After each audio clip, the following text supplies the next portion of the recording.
Alors oui, parce que ce qui est curieux, c'est que sur le plan national, vous dites on peut agir dans le cadre actuel. Sur le plan de la politique étrangère, alors là, c'est le grand bouleversement. Il faudrait se rapprocher de la Russie. Vous avez vu les bombes sur Alep en ce moment, ça vous choque pas? Vous savez, on ne fait pas de la politique étrangère comme ça, avec des émotions ponctuelles. Il se passe. Mais Alep, c'est... Vous n'avez pas eu les mêmes émotions, enfin vous, pardon, mais les mêmes émotions quand les chrétiens d'Orient étaient massacrés. D'ailleurs, ils le sont toujours. Quand le bilan américain en Irak, il est bien supérieur à ce qui se passe aujourd'hui à Alep. Donc Alep, c'est un crime, et moi je condamne tous les crimes sans distinction. Mais simplement, on ne peut pas faire de la politique étrangère en changeant de cap à chaque événement, aussi dramatique soit-il. Il y a une constante. L'intervention américaine en Irak a été un désastre.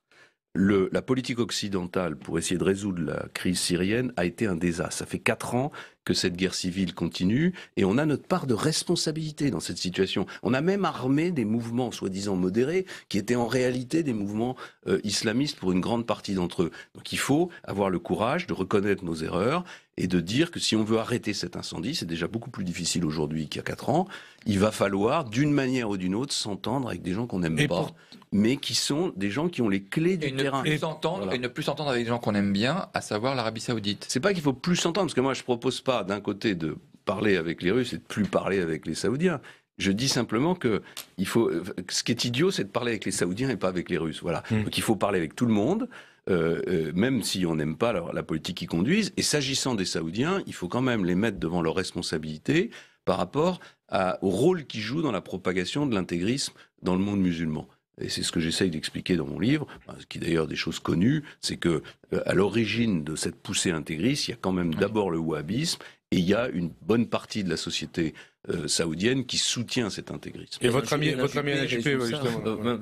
Alain Juppé qui s'inquiète de votre proximité avec Poutine. Qu'est-ce que mais j'ai aucune proximité avec M. Poutine. Il s'appellerait Boris ou Ivan, que ça changerait strictement rien.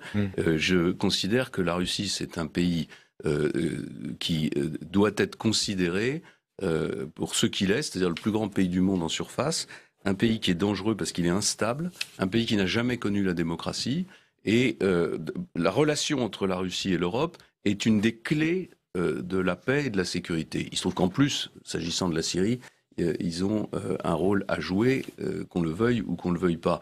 Donc voilà, le général de Gaulle n'a pas hésité à faire alliance avec Staline ou à aller serrer la main de Mao Tse-tung, qui avait beaucoup plus de sang sur les mains que M. Bachar el-Assad, parce qu'il a estimé à un moment donné que l'intérêt de la France et l'intérêt du monde, c'était de rétablir des relations avec ces régimes.